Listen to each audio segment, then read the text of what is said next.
Hey guys, welcome back to Screens and Scenes. I'm Shawn, and that's Travis. You're listening to the podcast where everything on your screen gets the spotlight it deserves. Today we're going to be talking about one of my most anticipated movies of the year. Probably yours as well, right, Shawn? One of. I don't think it's my most anticipated. It's definitely mine. Huge Spider-Man fan. But yes, we're going to be talking about Spider-Man: Brand New Day. Woo! Hype! Woo! Let's do it. I know. I'm so excited. We didn't really have anything written down for this episode. It's just going to be going right off of our initial impressions. I've seen it twice. Shawn, you've seen it once, right? Yep. I mean, Yeah. I would have seen it twice, but the fire alarm went off in my theater the second time, so Oh, I'm damn, lucky that's there. crazy. Yeah. Yeah. Yeah, I mean, I saw it. Shout out to my girlfriend. She got us early access tickets. So instead of Thursday, we saw it Wednesday, which was amazing because everyone in the theater was all super Spider-Man nerds. We had pretty much like half the theater was all dressed up in Spider-Man outfits. It was sick. They had Spider-Man masks, Spider-Man outfits, and then the rest of them, everyone's wearing Spider-Man's gear. Everyone caught every reference. Everyone was in it. It was awesome experience. You know, cinema is still alive. Yeah, and then recently I saw it just again with my family so I can get another impression on it, and plus I just wanted to see it again. But yeah, so we're going to get right into it. We're going to start with positives, then we'll go negatives, and then we'll give our final ranking. But overall, Shawn, I mean, what'd you think? What's your first impression? What'd you think? I just want to hear it all. First impression for me, I mean, I thought it was pretty good, dude. I had fun with the movie. It had a lot of different, how do you say, like emotions, right? Like there were a lot of different feelings with the movie. It made you feel a Yeah, lot of different things, made for you think sure. about a lot of different things. Yep. Um, I don't think, or actually, I definitely think it's ranked up there. It's I've been debating if it's first or second of my favorite Tom Holland For movies because I Tom's, still yeah. am pretty, yeah, I'm still pretty biased to the previous with the three, when they brought back Tobey Maguire and Andrew Yeah, Garfield. exactly. That's still my favorite, but this one's really, really cutting it close. You, what do you think? What do you I'm like so far with it? I'm right with you. Honestly, I was trying to think about that at the end of the movie. Um, it's definitely one of the better Tom Holland films out of all of them. I think it's better than most of them, and I think it's on par with No Way Home. If you want to put No Way Home above it, I wouldn't be mad at that, or vice Right. versa. There was so much good in this movie, so thinking about that, I'm kind of right in the same page. It's definitely in the upper echelon of Tom Holland Spider-Man movies, but Hmm. as far as Spider-Man movies go, that's where it's going to get rough. I mean, we can get into that a little bit later, but it's Right. I kind of want to start with my positives, if that's okay. Like I just said. So my positives, I have so much positives. I think this movie is really a love letter to the Spider-Man fans. I thought it's exactly what everyone wanted originally with Tom Holland Spider-Man. It's what it should have been in the entire first place with the MCU. You know, we had a lot of ups and downs with Tom Holland. There's like, I'm one of those guys that was very low on Tom Holland as Spider-Man just because of the writing with the MCU and having to tie that all in, and then the suits.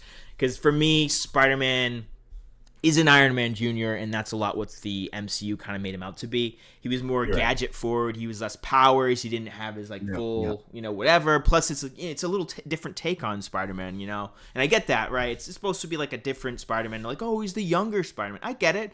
I mean, technically, we had younger Spider-Mans too. I know Tobey might have been old, but he was supposed to be a high school Spider-Man. Same thing with Andrew Garfield. I get there. They look Right. a little old, but they're the young Spider-Mans too. They wanted to. So people are like, oh, this is a young guy. I get it. I understand their argument, and I understand he's his own kind of entity. But you watch a Spider-Man film, you expect Spider-Man. I don't expect some like fully gadgeted suit out. I expect some poor kid struggling to balance his fucking social life with being Spider-Man, and I Yeah. felt like that shines through more in this movie. I like how this movie is a lot more a Spider-Man story than it is like a Marvel story. I think that's really great. I think my first point I kind of want to touch on before I get into any plot points or anything is the suit. Oh, also, fair warning for anyone watching this, there will be some spoilers. There will be spoilers for the movie. We're not going to do a spoiler-free kind of Heavy review. spoilers. So we're going to be talking a lot about the movie. But my positives is, I think first and foremost, is the suit. Honestly, I love the suit. What do you think about the suit? It was fantastic. I loved everything about it. The symbol on the back, oh my God. I loved every scene where he had his back turned and you could see the symbol. It was perfect. It was designed beautifully. Every scene it looked amazing. Um, I know a lot of people though. I've seen some complaints where they were saying like his side profile looked a little weird, which in some shots, yeah, it did. But I was like, it's like a homemade suit. Like it's actually not going to be perfect, form fitting as all the other ones have been. This one's actually a lot more of a, as you were saying, like closer to true depiction of Spider-Man. Like he doesn't have these well gadgeted, well made suits all the time. They're usually just like something he knitted in his home base, right? Yeah, I mean, for sure. I mean, I got that. People have been saying about the side profile. I went into the second viewing of the movie to look for that, and I didn't get any of that. I never saw any bad side profiles. I thought it looked amazing through and through, every angle. I was more blown away the second time around about the suit. Like rewatching it the second time, I was like, wow, I didn't realize how good this suit actually looks. Like I know everyone was hyping up for the trailer. It's a little different than the end of like No Way Home because it's like a little like Mm-hmm. shinier, I guess, in the end of No Way Yep. Home when you see him a little bit. Yep. But in this one, right, it's less shiny, it's more matte, and it looks like a classic Spider-Man suit. I know that what they intended to do was take a classic homage of, Tobey Maguire and Andrew Garfield's suit, take the good and take the stuff that they liked and kind of mashed it into his own thing. And that's kind of part of the lore, right? He meets both these Spider-Mans, so his next suit is like heavily inspired by them, and just doing that makes Right. it look awesome. This is probably, it's up there for one of the best suits. My favorite one has always been the Amazing Spider-Man 2 suit. I don't know what it is. That's Same. just my favorite Spider-Man suit. It just like looks like Spider-Man. It's a little dark. Yeah, I think it could be right on par with Toby's suit for me. I know Toby's suit is like a classic, and it's kind of blasphemy to say that any suit is better than that and on par. But like, I think that's kind of where it stands for me. Second time I watched it, I'm looking at the suit, right? I'm looking at like the little details, everything, and the suit just looks fantastic in every scene. Plus, we have a lot of it, so he looks like he's right from the comic book, and I love that. Like, I love that. Yep. Which I mean, yeah, building on top of that, the montage in the beginning of him fighting all the different villains, Yeah, and they're just going through different comic panels, right? And just going one for one with comic panels, like that was great. They did a lot of that in the movie, and as you said, like that was a part of it being a love letter to just Spider-Man fans. for sure. Um, next up, I mean, I loved the straight heart of this movie. I think there was a lot of good emotional scenes. It's a lot of good between the characters. There's amazing character interactions throughout the film. I think that's like probably the best part about the film. The story is pretty good. It doesn't drag anywhere.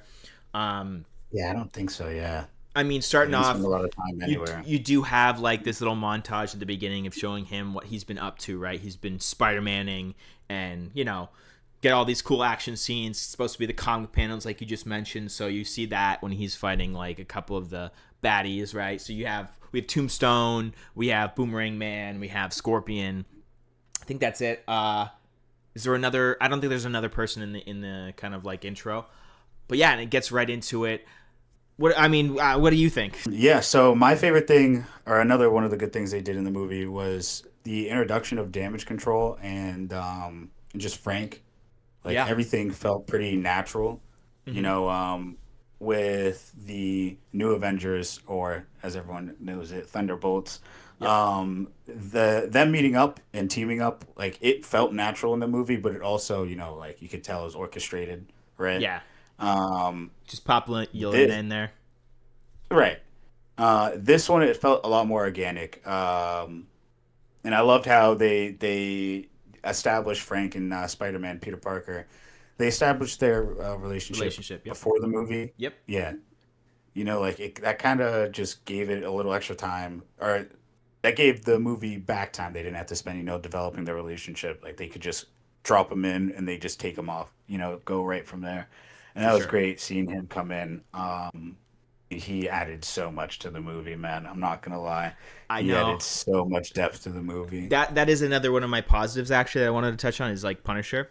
So first of all, like with the Punisher, like, even if you don't know, like, the Punisher, you're casual viewing, you just know Spider-Man or the MCU, you don't know any of the comics, you don't know anything about him. Just watching this movie as, like, a nobody, you can understand Punisher's character pretty well and, like, who he is. At least from, like, a surface level. So you're like, oh, yeah, a grumpy old guy likes to shoot. He, like, kills people. Oh, he's just that badass. That's basically the Punisher, right? You don't have to know any of that stuff. Knowing that does add a lot more layers to the character. And I will say one thing I had on my rewatch that I wanted to bring up as a positive is I actually really liked the Punisher in this movie, and it's something I didn't pick up the first time around. Oh, just the fact that you liked him so much. Well, yeah, I like like that. so you're the first time around. I'm focused on like obviously the plot of like him and MJ, and I'm focused on him. I'm just focused on more of the Spider-Man and just seeing like Frank as a side character as he is. But I actually paid more attention to his dialogue, like in the film, and you can tell that they are still referencing the show and like his background, because there's a scene right where Spider-Man is in his like little submarine, I guess, his little hiding base. And he's having coffee in the morning when Frank wakes up, and Frank laughs at him. He's like, "You can't even take the mask off to drink a cup of coffee, kid. You're something else." Yeah. He's like, he's like, "Don't take it personal, Frank. Like, I have to wear it around everyone. It's like for safety." And he makes some comment to Frank about like him not like wearing a mask. Or I don't even know how it transpires. But Frank's like, "Do you think I don't want to wear a mask? Like, I want to wear a mask, but like I have no one to protect. Like I don't have to wear anything." Like it's like he goes on this like really cool like little like tangent where he's like, "This is a what does he say? This is like a not a death sentence. This is like Exactly. Yeah. some kind of He's like this is thing." not a lifestyle you want. Yeah, he's like, I'd kill to be able to have someone to protect and have like a face to cover, but this is like this is a sentence, right? Like a jail sentence. Yeah. Like he's like cursed, and it's so true with his character because he is. But that also, one thing that a little bothered me about Frank is like how he's just out in the open. I thought he was like a big time, like everyone wants his ass in New York. Even like the cops aren't like completely with him. I know in the show, like Mondani and people like that, like they're like allies with him, and same thing with the cops, they respect him, but I'm pretty sure he's still like a wanted man. Like if he shows his face, the mob and cops are just gonna take him out, but like he's just at the hospital or around, you know what I mean? It was like, oh, okay, Right. Yeah, that was a little strange. I was taken aback by that too. I was like, he's just out in the open. Okay. Then again though, like if how do I say this, like he's the one that brought in Spider-Man. I feel like they're giving him grace for that. Yeah, true. I guess. Yeah. Like that was the only reason. Like I completely agree with what you're saying, and I did also think about that. Like when he was just out and about, like they weren't really having to deal with cops like trying to come after him. But I also was like, well, I mean, he's out with Spider-Man. I feel like because the cops already trust Spider-Man so much, they actually did a great job. Oh yeah, this is moving on to another one of the positives for me. Go for it. This was something I really liked. They showed his relationship with the police department. Like yes, they trust him. like DeWolf. Right.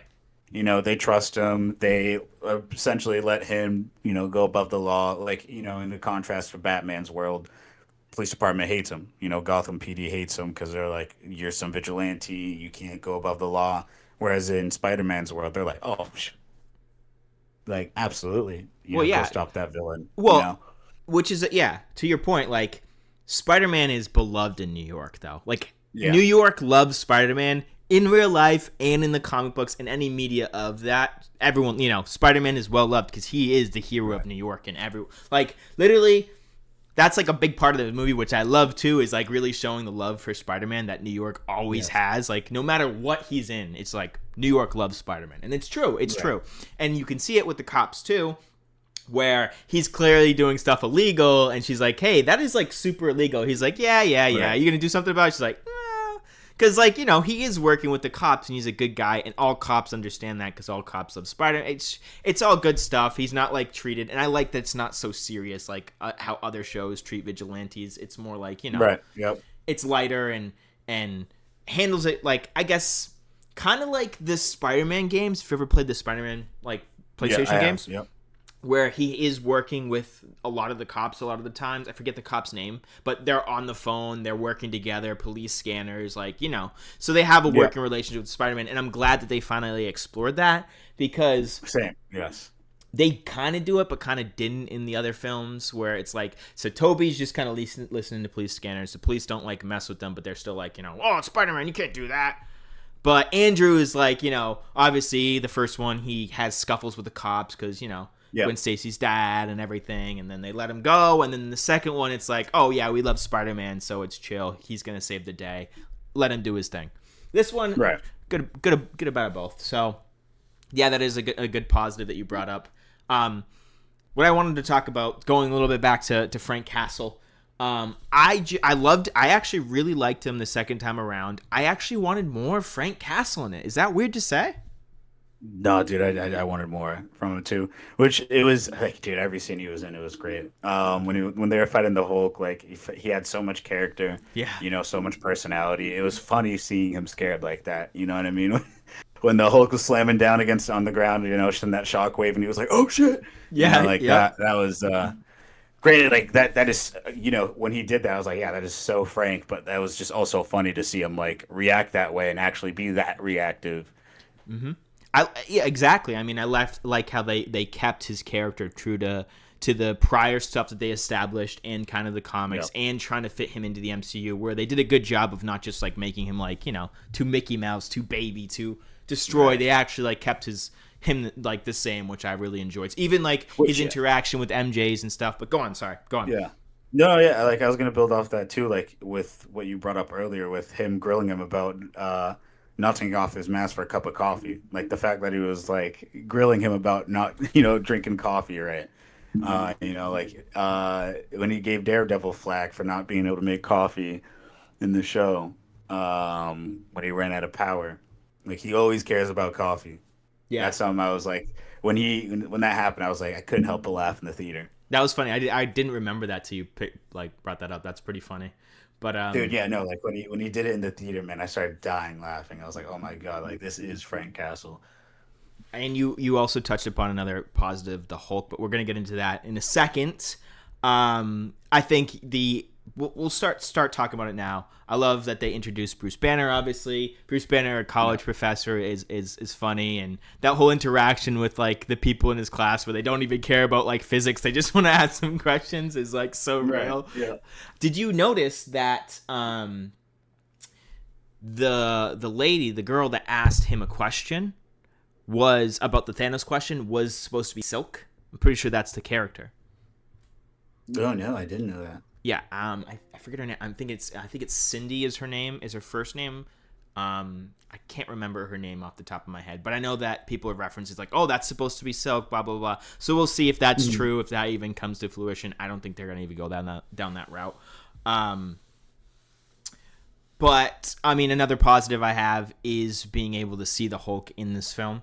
I think that we needed the Hulk. We needed the Hulk being the Hulk, and we have the Hulk being the Hulk. We can get into all that.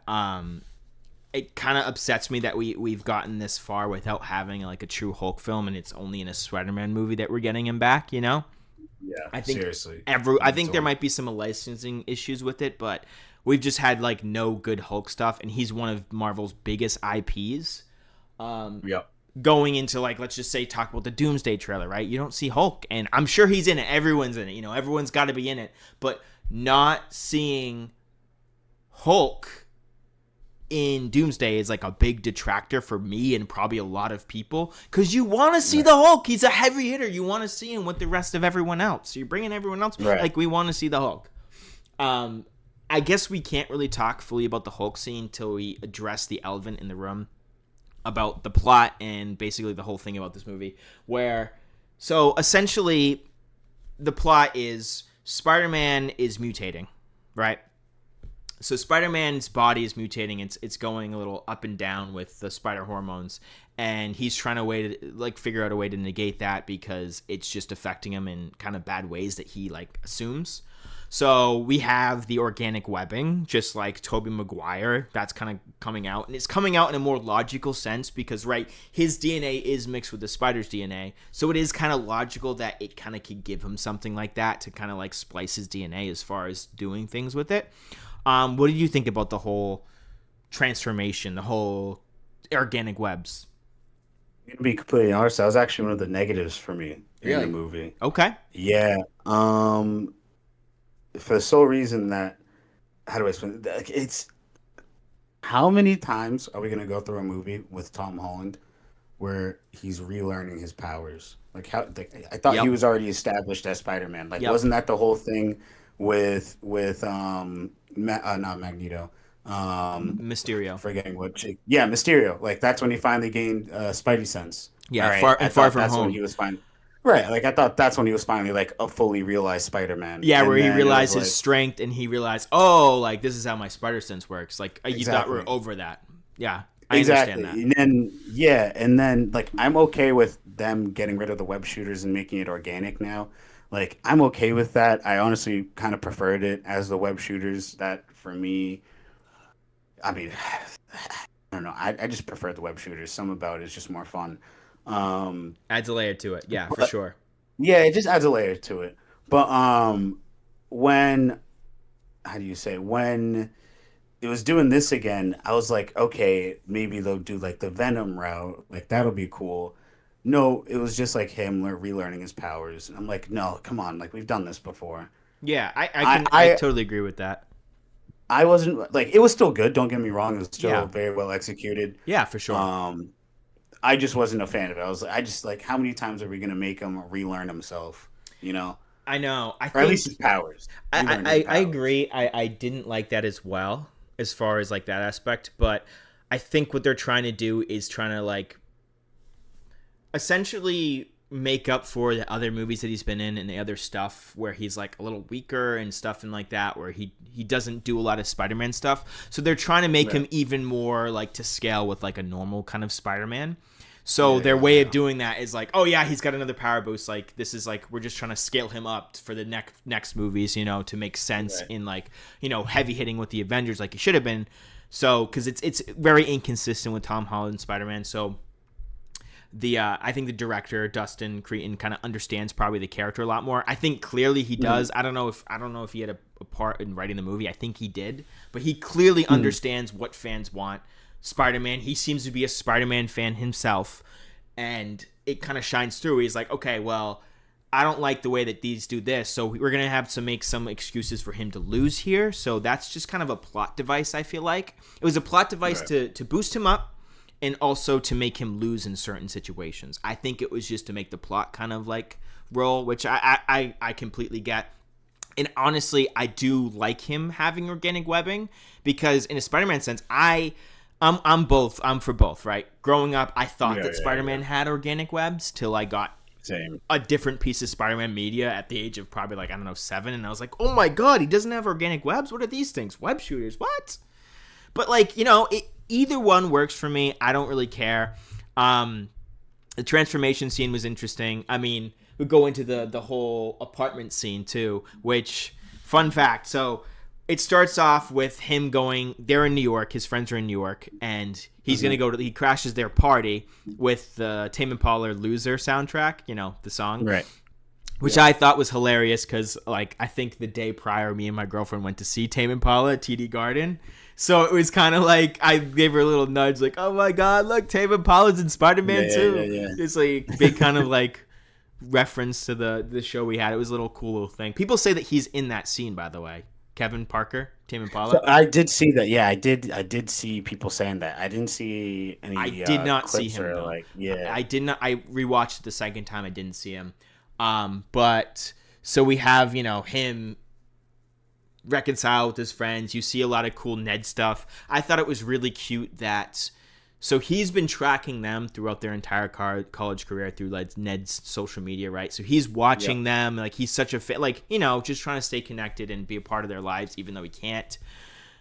It's so funny that also at the same time, Ned has been still obsessed with Spider-Man, Right. and it's kind of cute that he made a Spider-Man tracker. He's like, oh, I've been watching you. You've been watching me too. Like, you don't know it's me, but it's me. I thought that was really adorable, that whole scene. Plus, I loved the Naruto poster in Ned's room. Did you see that? Yes, I did. Yep. I So did catch that. that's like a multi-layered thing. Obviously, Naruto's super popular, but Dustin Creighton's also directing the upcoming live-action Naruto movie. So it's like a Oh, I little didn't know nod. that, really? Yes, yep. So it's a little nod to that too. So it's one like full circle. I loved that Naruto is in that universe and all that. Yeah. Loved that. But obviously, that whole party sequence ends because he's heartbroken, like seeing MJ, and then he goes back. And then he has that whole sequence of him, which is really cool, like him swinging through the rain and like crying with like the letter and like reading it, and then that's kind of what triggers like the new like evolution.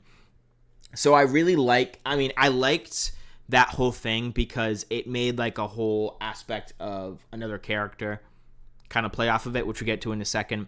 Another thing I liked about the evolution and him trying to deal with it is it shows like his smarts and his ingenuity, which is something that they played a lot about it in Tom Holland's other films, but now we actually get it by himself, which I love, which is completely Peter Parker. Yeah. It's completely Spider-Man figuring stuff out, having to invent something off of like, the scrap technology that he has. Even his suit, like he had technology for his suit to make it, like in the glasses. I think that is a good balance of technology for Peter Parker and just regular Spider-Man. Yeah, yeah. No, I also appreciated they gave him that chance to show, like, when he was in Frank's sub, gave him the chance to show how like he doesn't actually need Tony for the tech. He could actually do it with himself. He doesn't need anybody else to actually help him out. Yeah, it's Peter Parker. Right. Like he is smart. I feel like the other movies did a better job at that kind of sorta than Marvel's done with Tom Holland Spider-Man, is really showing his smarts. Yeah. But at the same time, though, like the MCU does have its moments where they show how smart he is. When he figured out how to navigate through Doctor Strange's, I forget, like the dimension portal thing, because he figured out it was just like a mathematical equation. Yeah. Right. It's still definitely there, but I feel like it's a lot more of a joke, if that makes sense. Yeah. They used it kind of as like a joke-ish. Yeah. But now yeah, it's like they downplay it's it. him. Yeah. Yeah. But I also say, like, which is odd, I feel like now, we're 6 Tom Holland Spider-Man movies in now, right? Yeah. And 6, 7, something like that. yeah, yeah. Sorry. And he only now feels like a full-fledged Spider-Man. Yeah. I mean, that is the positive I have about the film, is like for finally getting solo Spider-Man. We're getting Spider-Man as Spider-Man is Spider-Man. Just him saving the day, him solo dolo, him struggling in his social life with everything that he has to deal with, and also still saving the day at the same time and being Spider-Man. That's like Spider-Man, It's perseverance. Yeah. It's funny. Did you hear what Tom Holland said though? About that? No, what did he say? He was like, so everybody's happy that he's depressed and that he's struggling because it's more true to Spider-Man. But Tom Holland actually was like, it's kind of weird that people are happy that he's depressed right now.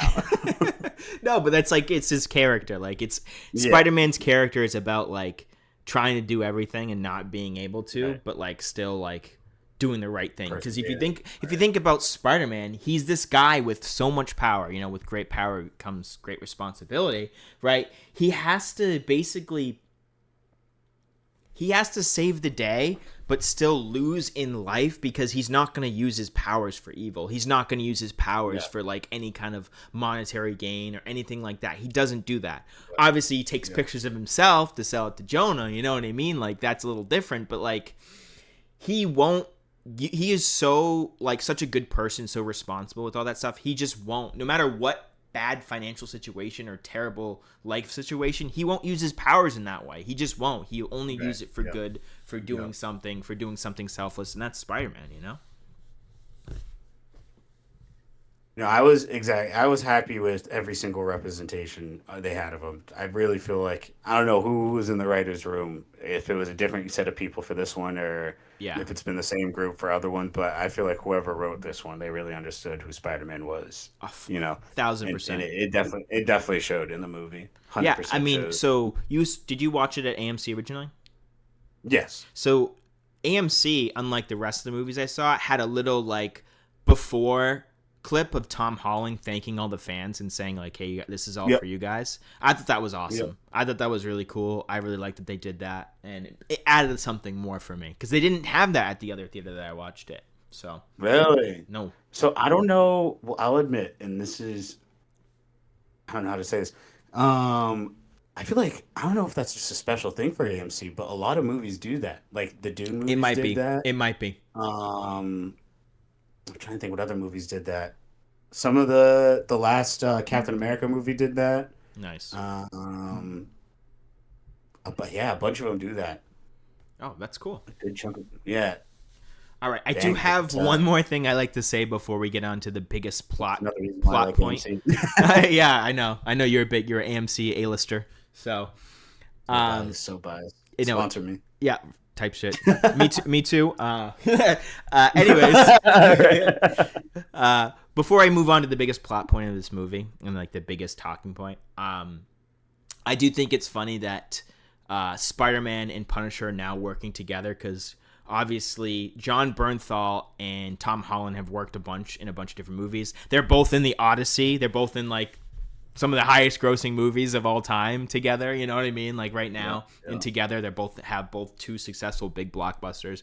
But he's got so much history with Marvel and with Spider-Man because I don't know if you know this. So originally, if you've seen Tom Holland's like self-tape for the Spider-Man audition, John Bernthal is the one who recorded it Yes, I did see that. I did see that. because they were working on some movie in Ireland like before Tom Holland was like big, and they were Yep. friends, which was crazy. Like he hung out with his kids and he recorded it. He's the one who told him to do like the flips. He's the one who like throws him the boot when he does like the little web thing. He throws him his boot. It's Yep. John Bernthal's boot. And now we've come completely full circle with John Bernthal as the Punisher.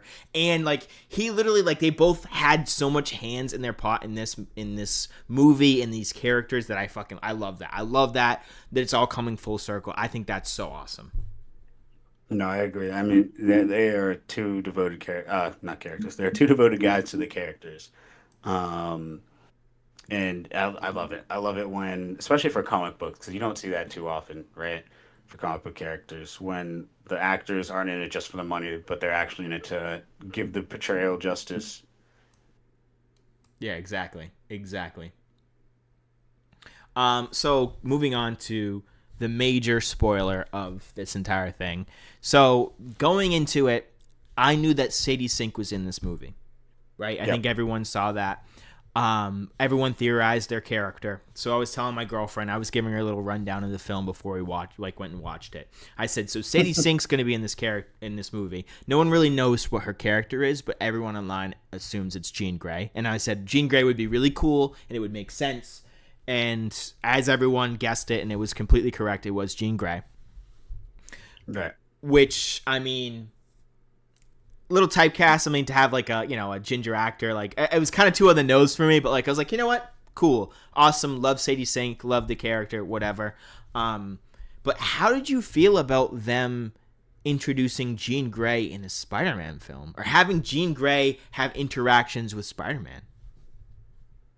I mean, I thought it was okay because he always has interactions with Different how do you say, heroes. any other team. Yeah, Yeah, different heroes. I always say that Spider-Man is the heart of Marvel. Like, he interacts with the Fantastic Four, he interacts with the X-Men, he interacts with the Avengers. He's just a part of almost every team, right? yeah. Um, Fantastic Four a so I didn't lot in the comics, a exactly, lot. exactly. So I wasn't too mad that she was getting introduced in Spider-Man.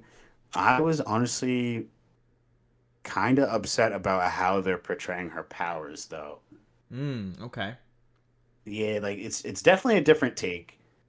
I can't tell if it's like a nerf or a buff yet because it's Mm. just hard. It's a very hard to portray her powers. Her powers are just I feel like depending on the person, you could really just make it, make them up because she's just that overpowered.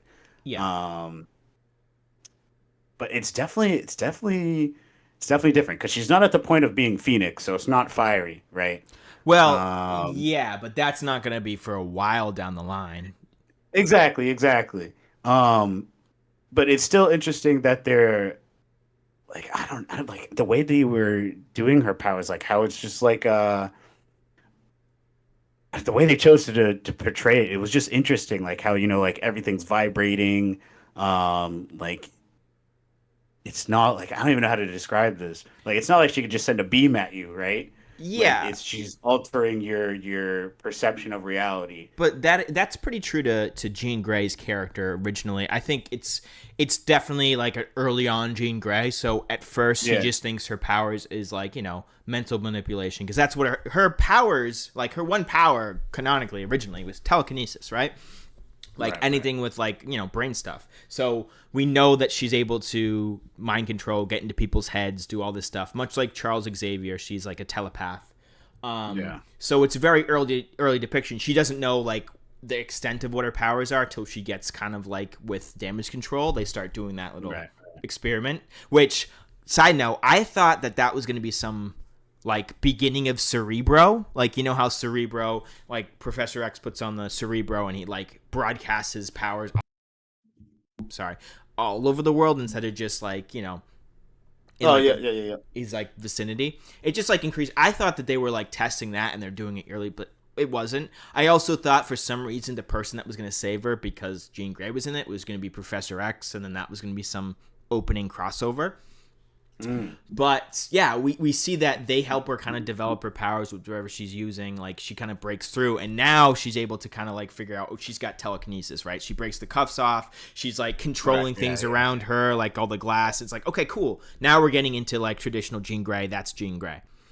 That's Um, true. Yeah, yeah, that's fair. I agree with so it's that. a very early depiction of that, and like I'll get into my negatives about it, but like it's basically they're using this as a way to kind of bring the X-Men into the MCU as far as the X-Men in this universe. Like the entire movie Right. is about like mutating your genes, right? The mutation of your genes, like suppressing that, doing all that stuff, which is a big part of X-Men, right? Because the whole thing is like people don't like mutants, they want to suppress their genes, so there's like stuff that they use to suppress them, like weapons, things like that, and mutants don't want to be suppressed, all the so that's obviously it's like a precursor to that. So that's clearly what they were doing in the region she's in the movie. I think her powers, I mean, pretty accurate. You don't want to make her too overpowered right off the cut, right? You Yeah, want to yeah. you want to True, build true, up true. to that. You want to have her own movies, her own moments. You already Right. know like how powerful she is already because she's giving Spider-Man a run for his money, and all that stuff. Controlling the whole. Yeah. Plus, you were talking about like Phoenix, where so the Phoenix Force is like basically an entity that possesses her, which I don't even know if they're gonna touch in the MCU. They might just like reference it, but I don't think they're gonna get there because we already had that Dark Phoenix stuff and Saga and stuff like that. So we'll see what Yeah, happens yeah. with that. But I mean, now before I would talk about this more, but I think this is going to lead into more of the negatives, so I'll kind of go into negatives on this. But I think Mm. we should talk about the big stuff now, where it's the big guy, the Hulk. So what did you how'd you feel about the Hulk sequences? What'd you think? I want the whole rundown. No, dude, I thought they were great, man. It was good seeing the Hulk, actually Hulk out for the first time in a very For sure. long time. For sure. I was not a fan of Professor Hulk. I'm not gonna lie. Yeah, I Um, don't think a lot of people were, so. yeah. So it was definitely nice seeing him like actually be big and scary and go crazy. I definitely think they saved the budget for those scenes. When he was chasing Peter through the facility, like Oh yeah. those shots were so well done. Yep. They looked so amazing. They were so fast paced, and like it was just great. Everything about it was great. And you thought, I mean, obviously you didn't think Spider Man was going to lose, but you thought he was Yes. going to get banged up a bit, and Yeah. which he did. Definitely Um, did. but it was 100% a Tom Holland Spider-Man upscale, getting beaten around like the Hulk or by the Hulk like that. He's definitely durable. Yeah, so I mean, same thing with you. I was super excited. I love the way that whole sequence starts, because you see Bruce Banner, and let's say you've never seen the trailer before. You see Bruce Banner, you see that thing on his wrist, and you see a telepath, someone that control brains. You already know what's going to happen. You literally already know what's going to happen. You're like, okay, Hulk's going to be coming out, right? So when you hear the banging on the safe when she's trying to get into the safe, and you can see like all that stuff before he shows up, it's very clearly the Hulk that's banging on the safe. And I don't know. I might have just been stupid, or I was just too like focused on, I don't even know, just like literally watching the movie itself. I completely forgot about him. So when it was happening, I was like, "Who the heck is doing that banging at first?"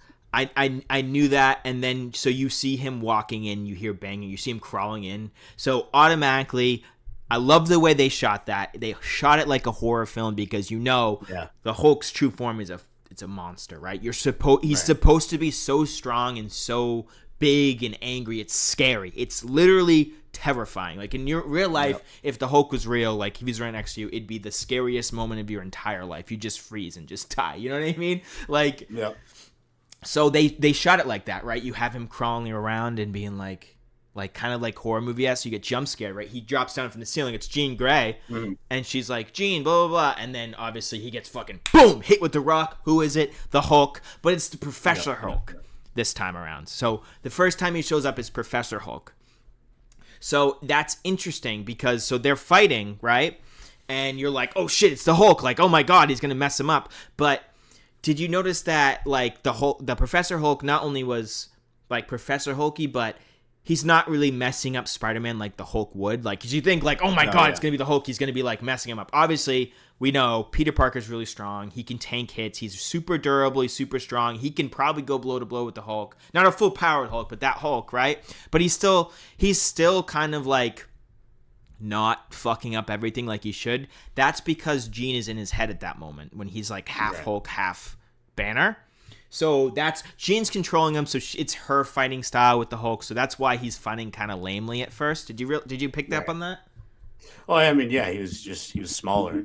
Well, yeah, like the second time I watched it, I was like, oh yeah, she's in his head right now, and you can see her moving her body like she's the Hulk. So it's her fighting style. So she doesn't really understand the extent of the Hulk or like how he would fight. Right.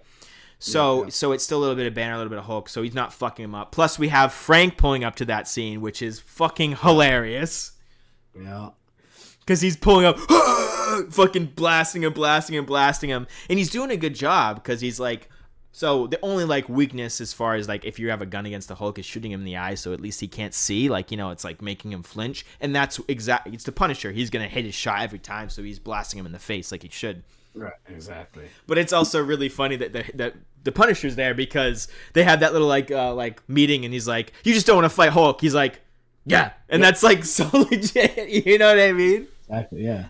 No, I mean, if I was in his shoes, I'd be like, "Yeah, dude, you're the superpowered one here. You deal with that." No, but like anyone would be fucking scared. Any normal human would be scared to fight the Hulk. And you go see Frank in his own show and like the Punisher. He's not scared of anything. You know what I mean? He's fearless. He's tactile. He rips through everyone. He kicks everyone's ass. He kills people. Like, he is, like, scary. Like, he's, like, this one-man army. But against the Hulk, he literally calls him, like, he's, like, the biggest casualty maker is what he calls the Hulk. Like, literally the biggest, like, that's how he refers to him. The biggest casualty maker is right here in front of us. Like, this is bad. Right. This is really bad. And that's how you feel, like, oh, my God, it's the Hulk. But you know it goes bad to worse when she basically takes over Frank, but leaves, you know, Hulk, and then he's freaking out. Bruce Banner's freaking out. It's like, she broke something inside of my head. Like, I can't control this. Yeah. That's when you're like, uh-oh. That's when that's when your heart sinks. You're like, oh shit, it's gonna get real. Right. And then that's when the Hulk really comes out.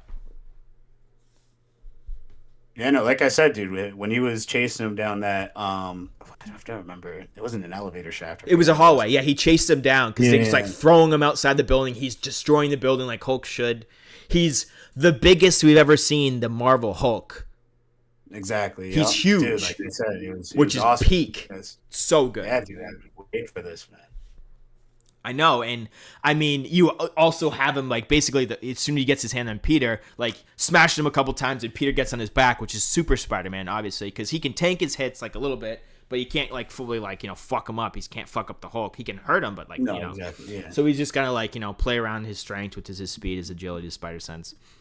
But I thought it was really cool the way they did it because he's throwing him outside the building and he's using his brain to kind of like tie him up through the building, right? He's using his webs to just come back around and keep him like things. Right. And that's when he tries to put like the nullifier on him. But again, true to fashion, his skin's just too thick. So I think if it's Dustin Creedon who made the film, he did a spot on job with every character. The depiction of it was great.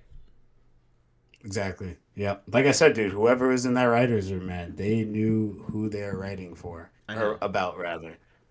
They definitely spent some time reading the comics, and I always love seeing that. It's always obvious when they spend time reading the source material and actually trying to adapt instead of like you hear so many times people get up like on comic book movies or even just movies from books, and they're like, "Yeah, I never read the source material. Like, I just read the script." I'm like, that's not doing it justice. No. Nope. Shouldn't be making a movie at that point. Right. Yeah. Like you just read the script. You don't know anything about the actual character. Mm-hmm. But you see it time and time again. Yeah, I think Hulk is definitely one of the highlights of the film. I think just being able to see full monster Hulk, terrifying as ever, firing as you should be, like fucking up everything was perfect. It's exactly what the people have been wanting for so long. And we finally got it. We see how big he can get. We see the potential. So everyone now is like, we want Hulk. Everyone wants the next Hulk movie. Everyone wants to see him fully Hulk in the next film. Because everyone wants to see that, Yeah, I hope they make it, man. They need to get on that. They really do. They really do. I know it definitely is something in licensing. I'm pretty sure it's Sony still has. I think Paramount might own the rights to Hulk. Yeah. Something like that. So Marvel doesn't have the full rights, so they like made She-Hulk to like kind of get around some of that stuff. So same thing with Professor Hulk. Like I don't know what they're working with, but you want to know something that actually a little bugged me about the fight though between Spider-Man and the Hulk? What? So the fact that he had to use like what's his face's gauntlet, Shocker's like gauntlet to punch him, where like low-key Spider-Man could probably hit him to do some damage.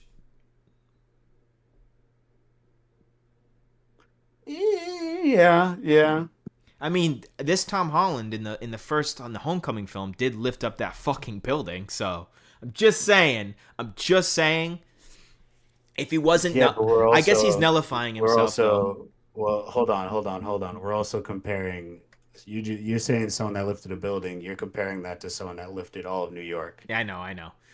But like, still, come on. Like canonically, Spider-Man does have the punching power to go blow for blow, not blow for blow with Hulk, but definitely can hit him and hurt him. He can definitely like hold his own like with a couple punches. He's not beating him by any means, but his punches are gonna fucking knock him back more than that little gauntlet. Plus, obviously, Hulk catches him, and then what's really cool is you see like he tanks a couple hits like from the Hulk. Yeah.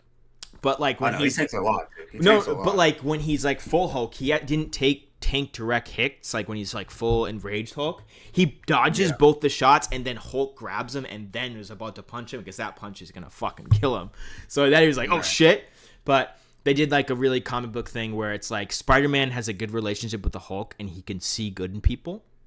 Like the Hulk is still like has a pure heart. I don't think they played it enough to that role or to that aspect of their characters, because one of the things in the comics is that the Hulk views Spider-Man as like one of his only friends. Yeah, correct. I don't think they didn't really play that, or like they're building that relationship though. Yeah, exactly what I was gonna say. Like, I don't think they really built it at all here, really. Okay, like, I think he helped them calm down. That's putting the seeds in there. I think. I feel like it's like, okay, like, hey, like I'm not a bad guy. I'm not trying to hurt you. And I don't think he was trying to hurt him too much. He's like just trying to like calm him down. And then like I think Hulk sees that. He recognizes the pure heart of Spider-Man. So he's like, okay. That's why he kind of just gave up. So I mean, it's a little bit of a cop out, but like that's like the only way that was gonna work, you know? Right. Also, I didn't like how they kind of benched him for the rest of the movie. I know. Like, I don't like that either. I get it.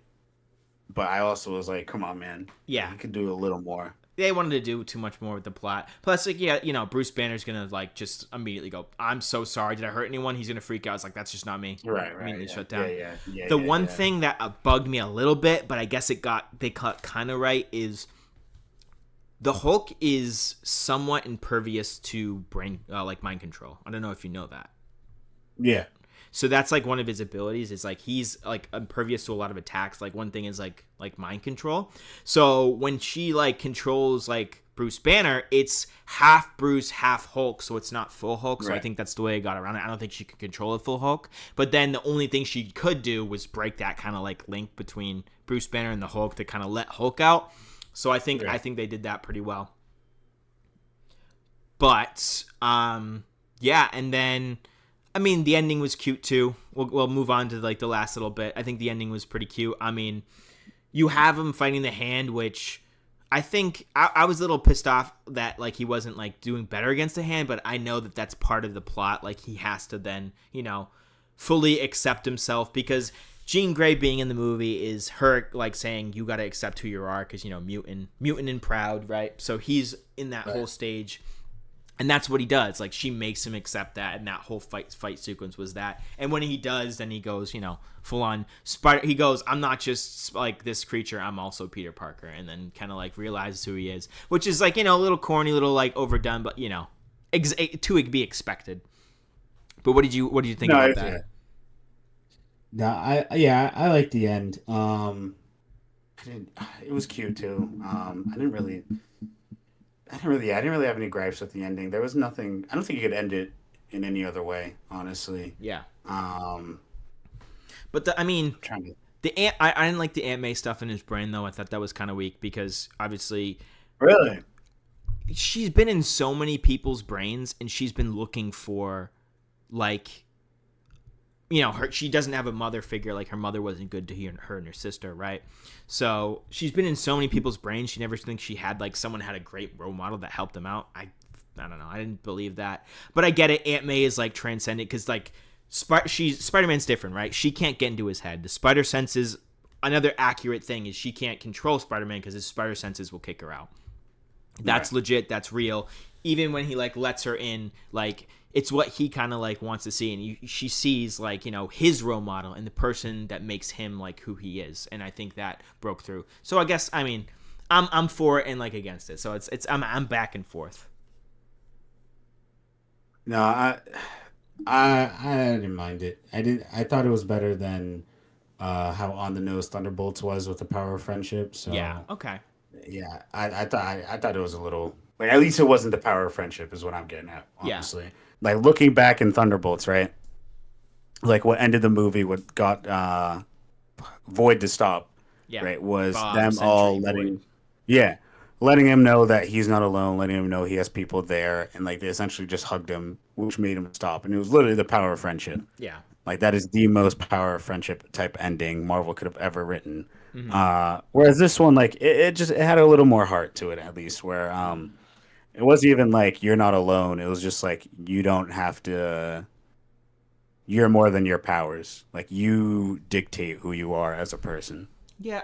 I think it was more justified too because like so the entire movie is him and her like they have a lot of like interactions and she does a lot of fucked up shit to him, not gonna lie, which I Oh, don't she know was how a he demon, she, actual like with the demon. whole like so she takes over MJ, pretends to be MJ, kisses him, and then is like, "You're so Yeah, gullible." I was like, "Bruh," and then jumps off and yeah. like My tries jaw to was kill her dropped. too. Hey, come on, dude. Jaw was But like dropped. she sees through these other people's eyes, through his actions, all the stuff, how like he cares about people who he loses and how he stays like so strong and like realizes he's different and him accepting himself and then showing her like, hey, this is why I'm so strong. This is like all my connections. It really spoke to her and I can understand how that broke through to her. And yeah, I mean, I liked it. It was cute. Plus, I mean, what was super cute was obviously Frank Castle tries to put an end to it the way that Frank Castle does, and he shoots at them, and Peter tanks the bullet. Which Right. another pretty accurate thing is okay. Spider-Man's very durable, like enough to take a couple bullets. That's a 50 cal bullet. That's gonna do insane. It's gonna rip someone else in half, but it's Spider-Man, so he's able to take it like a normal bullet. Like he still got shot. Like that's like him getting Dude, he shot. slid across the floor. That was crazy. Yeah, that's a fucking 50 cal. That would Mhm. rip anyone into shreds. Like just one bullet. So, but we had I that liked how they depicted it though too, with the Spidey sense. Like he heard the shot, but in he the didn't. man. Yeah. Well, yeah, no, like that whole thing, that whole sequence was awesome. Low key Not gonna though, lie, like low key, really well like shot. I know people are like, oh, why didn't you just move them both out of the way? I get that, but I think that what meant more to like would mean more to like her in that situation was him sacrificing himself, like showing her like, hey, I care. I actually do care about you. Like I care about everyone. I'm a good person. So I like that. Plus, it gives us that whole stuff with Frank in the hospital, which is just so fucking funny. Where like Frank's crying, like, oh my god, you're crying. That Right, was yeah, and then no, I also loved it when he was wearing the mask and it cuts to him just grunting. That yeah, was hilarious. like doing the Punisher grunts, but like, oh, Yes, that yeah. was so peak. Plus, he sees Peter Parker's face. He's like, I don't know, but he also like he straight up's like he says, and most people didn't kind of get this is like, I've seen like a lot of bravery. That's one of the bravest things because he went in there. What he's talking about is he went in there, right? And he faced all the basically impossible odds, but it's the fact that he took a bullet for someone that no one else believed in and everyone thought was bad, where he Right. thought was good. Like he took a bullet for something that he believed in, which is something that's super Yeah. important, and that's what Frank was like. That's so like I respect that. Like even Frank couldn't see that, and he shot him, and he's like, okay, that's why Frank was so emotional. No, Like right. he's like, damn, like you're actually like a good person protecting the people, like he thinks, because he just hates Yep. bad people. Yeah. Which I mean, like, no, it's a good contrast because his first hero he encountered is Daredevil, who teeters the line of like, there's always good in everyone. You have to save everyone, but even sometimes Daredevil faults and He being goes like, dark. I don't want to save this one. Yeah, Yep. like he goes dark. Whereas Peter is like, no matter what, I'm gonna save all these people. Like even if they did some bad, I'm still gonna save them. And it's definitely, I think that's what Frank is, resonating with is that this kid, no matter what the person did, he's gonna save them. Exactly. I think. I think Right? Like that's he sees in Daredevil, like there's a line, like he has a limit. yeah, which is really cool. That I mean, obviously we have the relationship between all of them, and I'm Yep. with you. It's just good. And plus, like he sees his face, and it's like way more personal now. Peter and him have a bigger connection. Before we get into the negatives, I do want to talk about a theory that's going on online. I actually made a post about this on social media, but it's the ending that I felt like a lot of people got wrong. So, in the ending, so after everything, you see Peter. He's in a convenience store, right? And he sees Ned, right? Ned doesn't know who he is after everything. And he goes up to Ned. He goes, hi, I'm Peter. And then he does the signature handshake, which Ned, like, obviously can do. And he's like, what was that? And then he's like, Peter, right? Like, he recognizes him. Yeah. So I think that got misconstrued by a lot of people. Plus, there is a lot of fan theories about it. So I can see it going any way. But I was peeing in the bathroom. This is after the movie, so I have a little story about it. I was peeing in the bathroom after watching it with all these Spider-Man fans, and these guys are talking about it to each other in the bathroom as they're leaving, and I stopped them, and I corrected them, because like, oh, well, because he's magic, like, obviously, like, he knows who he is, like, he didn't get fully erased, blah, blah, blah, blah, blah. And I was like, nah, man. I'm like, so number one, I was like, dude, Doctor Strange doesn't know who Peter Parker is. Everyone got erased, number one. But number two, I was like, the only reason, like, what he's clocking right now is early on in the film, Mary Jane, or MJ, excuse me, as they all meet, after they all meet, Ned, MJ, and Peter, or Spider-Man, she calls him Peter as he's jumping out the window, and Ned's like, his name's Peter. Oh my God, Spider-Man's name's Peter. That's a weird name. Oh my God, I know his name now. That's great. Like, because he's obsessed with Spider-Man. So him clocking that when he says, I'm Peter, introducing him, was like being like, oh, it's Spider-Man. That's who MJ's friends with. The guy at the party. Oh, it makes so much sense. You know what I mean?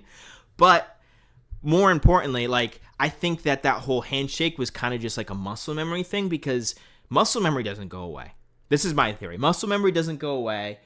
And stuff like that, like, he can still have that handshake with other people. Like, just remember the handshake doesn't mean, like, it's associated with another person. You know what I mean? But that's just my theory. I think that everyone's got that wrong. What do you think about that? I I personally disagree. Okay, I pop off, I Queen. see no I see why you say that and I completely understand. However, I think your sequence of events you're not putting as much attention to as necessary. But before that, actually, you made me remember another thing about the Hulk actually, and just like the whole memory thing Yep. in the comics, when this happens, everyone forgets Spider-Man.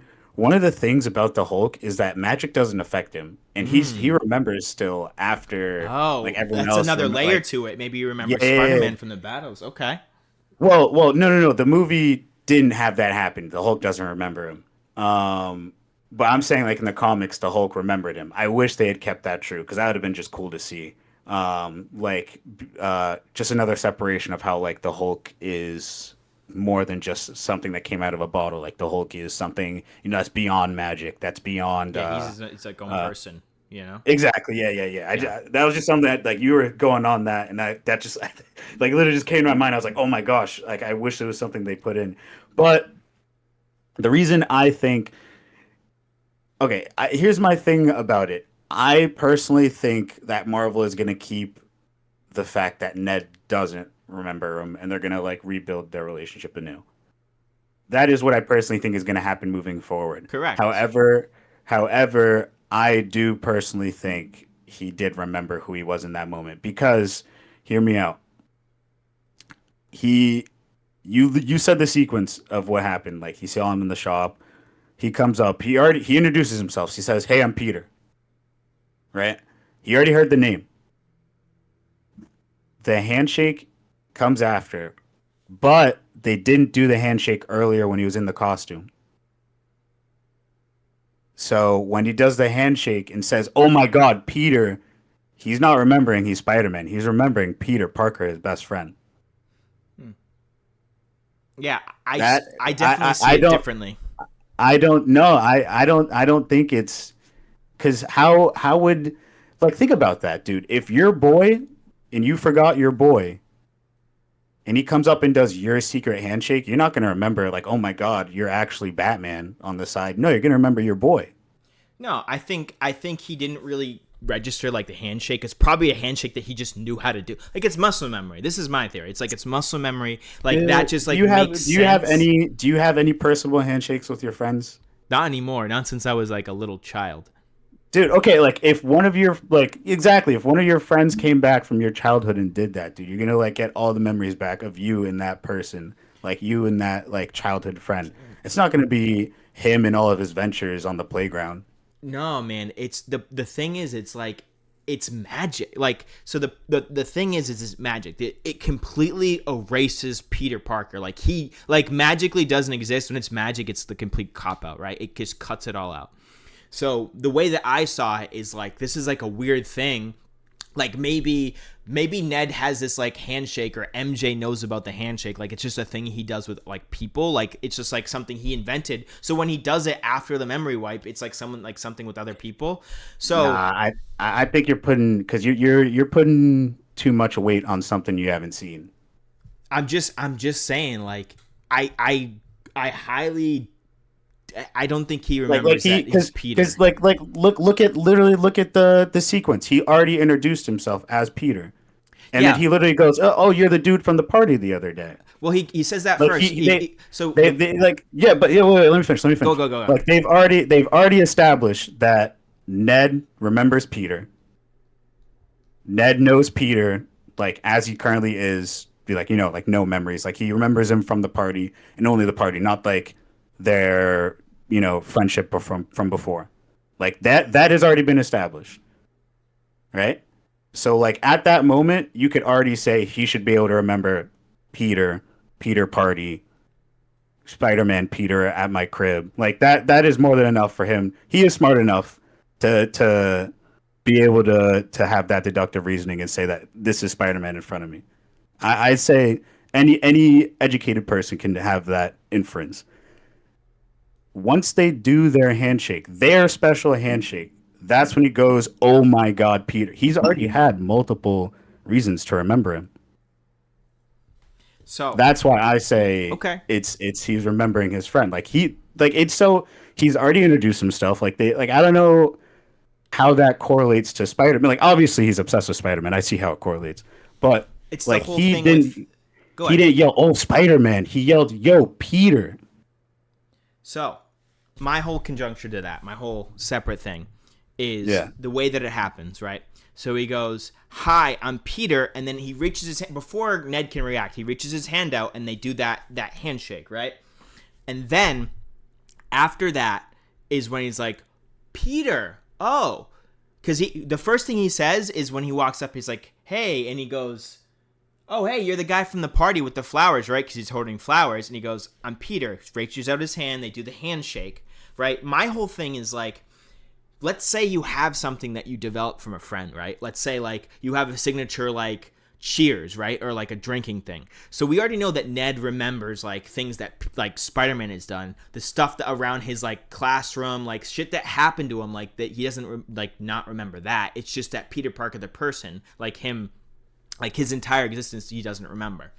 But as soon as he does that, we know that a big crucial moment of the film is Mary Jane doesn't call him Spider-Man, she calls him Peter. Like she calls him Peter, right? Yeah. And he clocks it. He's like, "Oh, Spider-Man's name is Peter." Like obviously he's going to take a second when he says, "I'm Peter," right? So he does that handshake like, and it made him like, he's like, "Who the fuck is this guy that knows like this handshake that I already like I do?" Like what the fuck? And then he says Peter, and he's like, "Oh, Peter's already that's the Peter that MJ was talking about. Peter was Spider-Man." Like that's what I fully believe. Because like let's say I had a signature like cheers with my friend, right? Like some kind of shit that I do with the bottle. Like you tap the bottom and we do a little twist, right? I don't remember my friend. I don't remember who taught me the cheers. I'm still gonna do the cheers. Like I'm gonna remember how to do the cheers. So I think it's just activating that muscle memory. The one thing that I can say is for as far as a theory for like Ned somewhat remembering is that Yeah. not MJ, Jean Grey somehow was able to implant some of Peter's memories inside of Ned and MJ. That's the only, like when they were under that thing, that's the only thing that I can think of. That's the only thing, because there's literally no logical reason why he should be remembering that, because everything got erased with magic. Everything is erased with magic. I think, like you said, I think that a lot of that point is not going to matter in the next one. I think it's going to be him rebuilding his friendship with like Ned and MJ from a fresh start. Yeah. Like I mean, yeah, like no matter how much I want to believe that he remembers, I personally think it's a better story. And I feel like cuz like they had the opportunity with Gamora and Star-Lord, right? Yep. To like just have her, fall in love with him again and just recontinue their story. But no, it was actually a better story of her, being her new character, having us, suffer that heartbreak and then see their new relationship form. Yeah. That's why I personally think they're gonna like it's just better storytelling is better writing. But Jean Grey was already in her head, and she was like, "It's kind of sad. They really don't know anything about like you don't exist Right, yeah, at yeah, all. yeah. Like Yeah. she's in like all their memories. She can't. There's no memories. He's completely Yeah. gone. Yeah. Obviously, they still do the same stuff that they do. Like you notice that MJ right is like at the same spot in that building that they were in No Way Home, right at the top of the building, holding like the Right. necklace that he like gave to her. He doesn't like she knows to do that or knows to go there, and she knows about the necklace, but she doesn't know Yeah, she why. doesn't know She just why. doesn't know Right. Peter Parker. Same thing with the handshake. It's like you don't know why, but it's like his like because of him.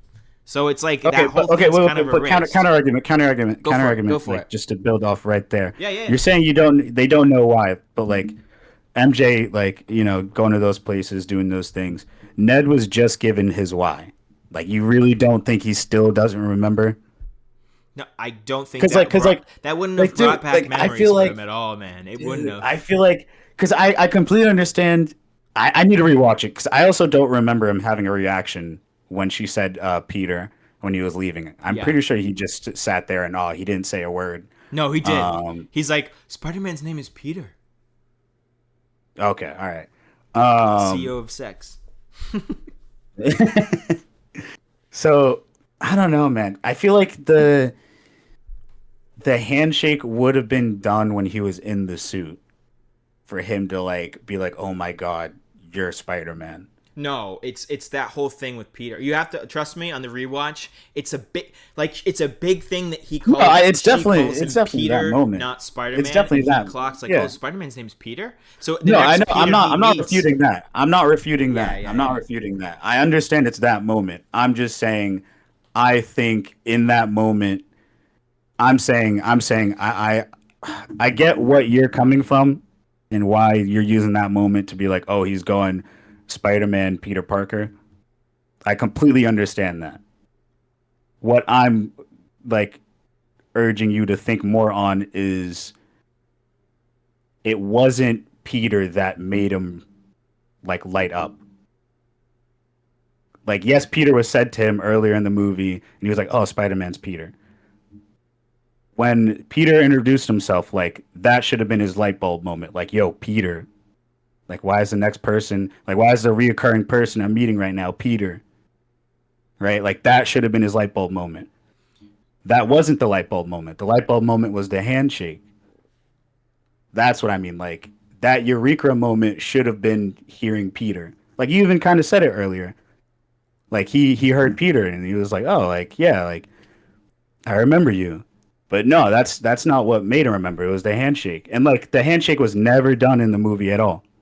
Yeah, And in the I last, think people are harping too much on the handshake. I literally don't think it's anything but showing that even though he's erased, these characters still remember like the actions or the things that they do. Same thing with a lot of stuff MJ do was because of Peter, but he's not there. I no, think no, it's no, still his exactly, like exactly. ghost wing I there. agree with what you're saying. I agree with what you're saying. But look at any other piece of media. I'm trying to think of something I, where I just where he they does erase not the remember him, character. man. Straight up, No, he no, no. doesn't Listen, remember listen, him. listen, listen, listen, listen, listen. Think of. I'll get more examples because I forget off the top of my head. Think of. I want you to look at any other piece of media where it's like a similar story where the character gets erased and like all the other characters remember him, but like so like they'll remember like, oh, we used to go to this beach together. We used to do this like activity together, but they can't remember the person. They keep doing those things, and then every time they remember it, like they always get those memories. It's like they do that one thing again and they finally remember the person.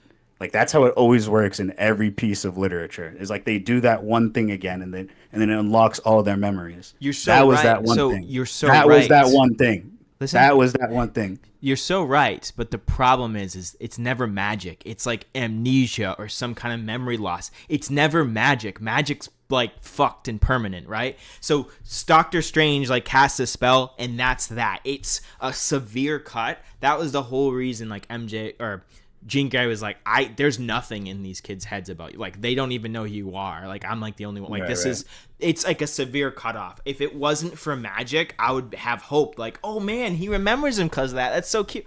It's not. He doesn't. And I mean, we'll see it in the next one. Yeah. I'm confident it's gonna go into the next one. And it's like I don't even know why I knew that handshake. Like I don't even know who you Right, are. right, right. No, But I mean, like I said, I could definitely see that moving happening. on It's because better we're writing that getting way. kind of yeah, I know, getting kind of into like the end half of the pod. We have to talk about the negatives. Do you have any negatives going from I this mean, movie? we've already hit a couple. Yeah, for sure, but go for it. No, I think I've already hit all of mine, honestly. I have a couple glaring negatives that I like to talk Well, about. yeah, then So you take it away.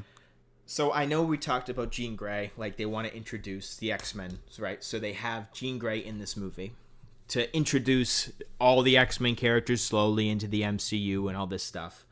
But Jean Grey and Peter Parker don't have much interactions in the comics at all. Nor do I remember a piece of media where they're even like linked. So it's kind of like an original thing. So that's one thing. Like I understand you want to introduce the X-Men, and the best way to do it is in your most popular franchise.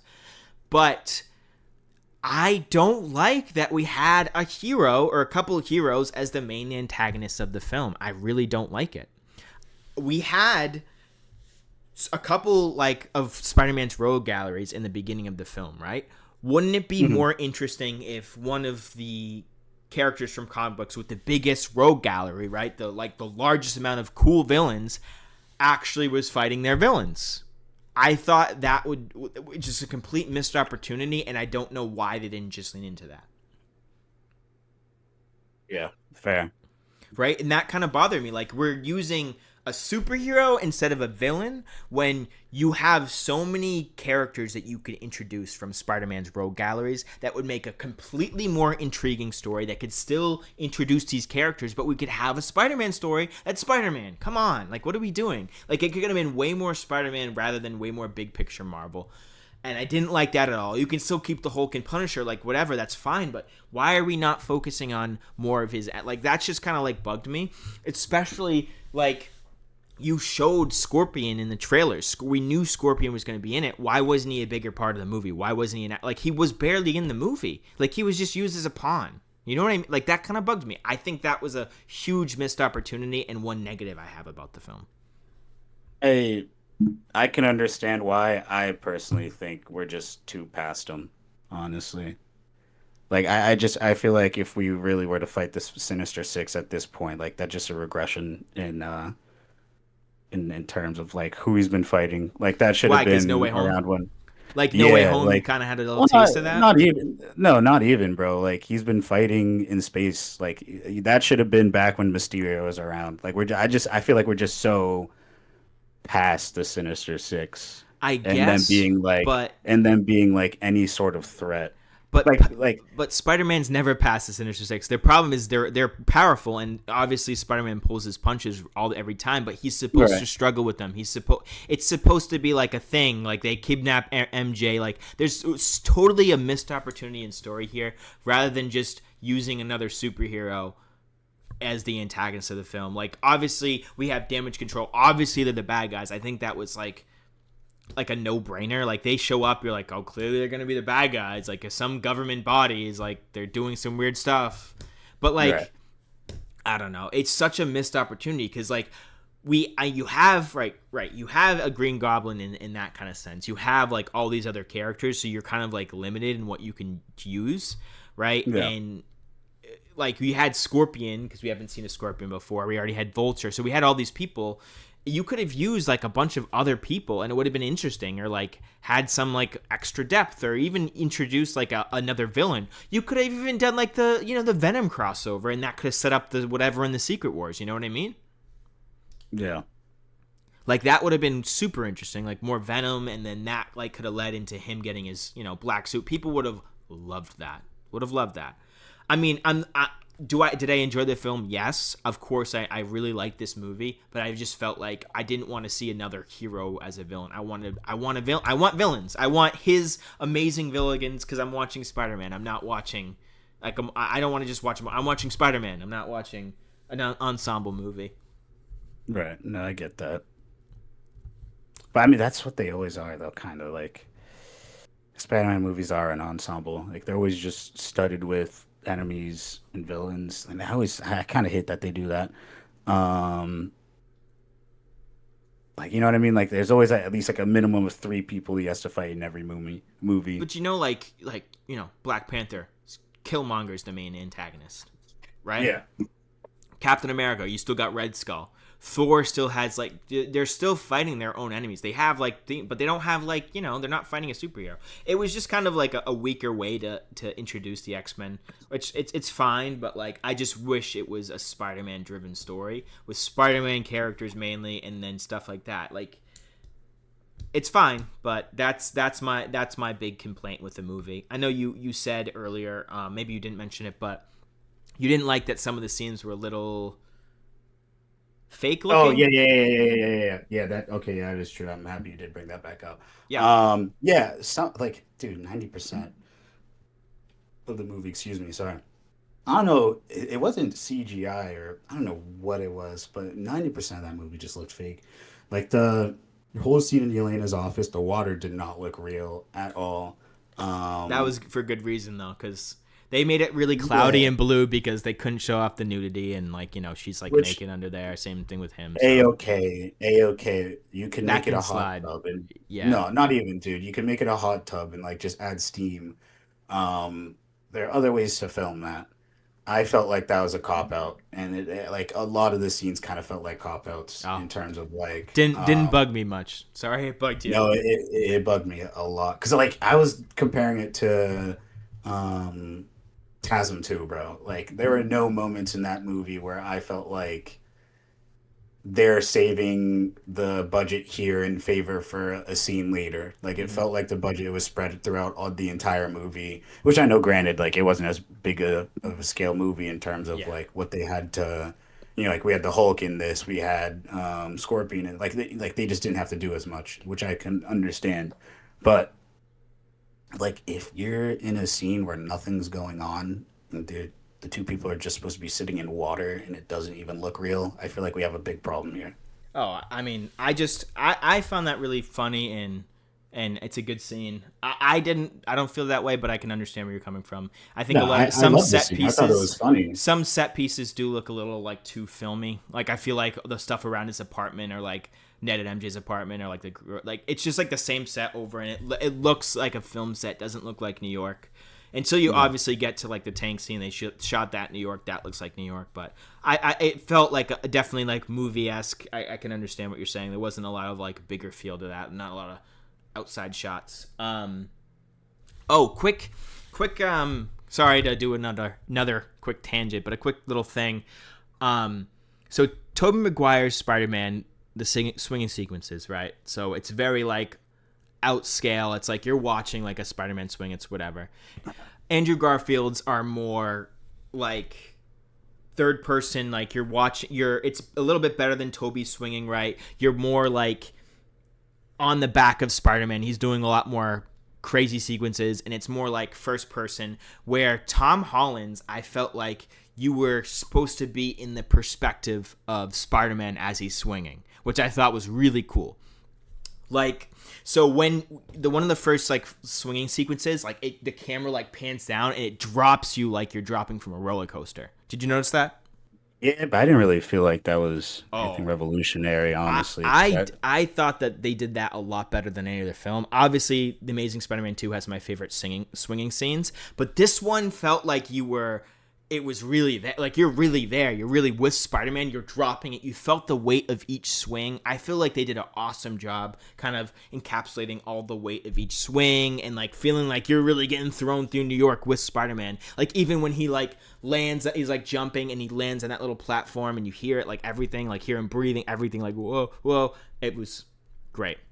I thought they did a really awesome job with those swinging sequences. no, it was definitely one of their best. I might just be biased. I still think TASM 2 holds the best swinging. Oh no, I mean Um, those are my favorite, but I don't think that the as far as weight goes, like those ones are really cool in the perspective of Spider-Man because you get to see it like kind of fast. These ones hold a lot more weight to them. It's a lot more realistic as far as swinging. On your rewatch, if you rewatch it, you should no, definitely I pay mean attention like to that. no, I agree because it's like my friend and I when I watched it, we were talking about it when he confessed his feelings to MJ, and then they were swinging back after she was like, "Take me home." We were going back and forth on either the fact that I mean, like they used the webbing to tell the story in this one, For right? sure. Like it was a part of the story, which is why you feel the weight. Um, like when he was webbing back with MJ, like you could tell he was pissed. Like Yeah. he was not happy, right? Like when he was swinging, like he would let go. I mean, I'm sorry, this is the debate we were going back and forth between was one because it was organic, like he would snap his wrist. So we were either saying like he's like either just breaking the line, in his wrist, Hmm. or like he was just pissed. Like, he just got rejected and he's like it was a Yeah. quiet Emotional. Yep. scene too. Yeah, exactly. So I don't think the weight you're feeling is because it was better. I think it was just more so because it was literally used as a part of the story. Yeah, no, but I think the way that the camera was shot and a lot of the swinging sequences was shot is it Yeah. drops you like he's dropping, and it does a really Yeah. good job at like swinging. On the next rewatch, I promise, try to take a look at that. Plus, that's funny that you mentioned that scene. I've noticed that when he comes home, he like drops like more than you would than him when he's swinging because of the distance that he has to fall, like and basically jump with her, which is I thought was really really smart and really like attention to detail, which a lot of the other Spider-Mans don't do. Like he does a shorter, basically he falls more and does a shorter web swing because it's a closer distance that he's falling. Like you'll It's very, very good. I think it's probably like one of the most accurate depictions as far as like the physics of the swinging, because you see where he's swinging, you always see where it's attached, and if it's like basically he's falling closer, he's gonna be shooting closer. Toby doesn't have that. Toby, like, it looks like a full swing and then he just like lands normally. It's like, okay, that doesn't make any sense. And I'm sure Andrew also has a little bit of it's way better. Obviously, Andrew does great. All of his Spider-Man's great, but definitely doesn't. I think there's more weight to everything. You definitely have to take my word on it and go back into it. It's really good. Correct me if I'm wrong. Don't they talk about that? I forget if it was in this movie or I've just seen so much Spider-Man content lately. It might have been something else. Don't they talk about that in the movie? Like he did give someone like a brief rundown of like how he has to think about where he's webbing and like the angle and like how fast it's gonna be. I think so. I'm not sure. It might have been an interview with Tom Holland. I have to find that. I No, know but that yeah, no, Spider-Man PS4 does that. Like he's talking to Miles Morales about it. that might have been it. That might have been it. But I know But it's no, like I agree. Like this one was definitely a lot more. Like they paid a lot more attention to the which I enjoyed. technicality of it. All right, wrapping up. Shawn, what would you give Spider-Man Brand New Day out of 10? God, I'm debating between an 8 or 9. I'm gonna go 8.5. 8.5. Solid? Solid. Um, I'm harder with my movies. So out of 10, I would definitely give it like an 8 out of 10. I think 8 out of 10. 8.5 could be argued as well, but I think 8 out of 10 is very good for this movie. It's got a lot of flaws. It's really good, but it's got a lot of flaws. It's like Yeah, somewhat close to perfect. There's a little scenes that I didn't like, a lot of scenes that I did like, so it's up in the air. But as far as movie goes, I'm going to give it an 8 out of 10. I think this movie is definitely worth the watch. It's definitely really good. It's also tracking fantastic at the box office. Have you heard the news? Yeah, dude, it's killing it right now, man. So, get this. I wanted to read this statistic off before we ended. It is the second biggest opening weekend of all time in cinema. All right? Yep. So, the first one is Endgame with 357 million, right? Do you want to guess how much this one made? So the first was 357, Yep. 289. 355. Oh wow. So it is 2 million off from beating Endgame. But I also did my research. Endgame was in 4,662 theaters. Spider-Man Brand New Day was only in 4,487. So you're looking at a difference of over 150 theaters. So that could easily say that's where the $2 million is. So I think that it would have been as big, if not bigger, than Endgame for opening weekends right now. Right. And I mean, you also have theaters having their fire alarms get pulled like on mine, so that's definitely not helping the numbers. So it literally, I think that it's on par, if not more. It's got a better opening, Which is release than crazy because Endgame. I feel like this one didn't have, and I think we talked about this earlier. Like it didn't have as much hype. Like it did, but I feel like it didn't have as much hype as Endgame did. Brother. I think. I mean, Endgame didn't have a lot of hype, but it's a Spider-Man film. I think every nerdy person, everyone that's a fan of Spider-Man has been talking about it for so long because we're getting a Spider-Man, and it looked really good, so it was just perfect storm. I was talking to this about my girlfriend the other day. Like, think about it. Like, everyone is finally getting back to the cinema. Like, cinema is back and more than alive because we've had so many fantastic projects like consistently within the last couple of years that movies are blowing up again. People want to go somewhere like that's different, that's not a bar, that's not like this. Like, people are finally getting back to the movies. Like, young people are the ones going to see movies, which I love. They're keeping movies alive. But now it's blowing up again. We're right back where we should be, and like we're at all-time highs again, which I love. And it's the summer, everyone's out of school, everyone's seeing movies, and it's Spider-Man. It's like the biggest superhero of all time. Everyone's gonna go see Spider-Man, so it's like the perfect storm. I see this movie maybe even beating Endgame as far as like money wise. Yeah, it's great, and I'm actually so happy. So like the Odyssey also is really doing numbers. I don't think it's got as big as as opening as the rest of them, but I think money wise it's going to be making a lot of money. And obviously we came off of like Obsession and like Superman and other huge projects this year. I think that Dune Part 3 is going to come out and again do incredible. I don't think it's going to have as big as opening because it's, it's a sci-fi. It's a little like niche for some people. Yeah. It's not superheroes. It's not a family movie, so it's not going to do as good. But I think cinema is alive, baby, and we're right back where we started. Doomsday, I mean, a lot of people aren't excited for Doomsday, so I don't know if people would be seeing it, but I think that's also going to track to do something amazing. So we'll see. Oh, man, we'll see, yeah. Anyways, guys. Excited for it all, though. Yep. That's been another episode of Screens and Scenes. Thank you guys so much for watching. Take care. Peace.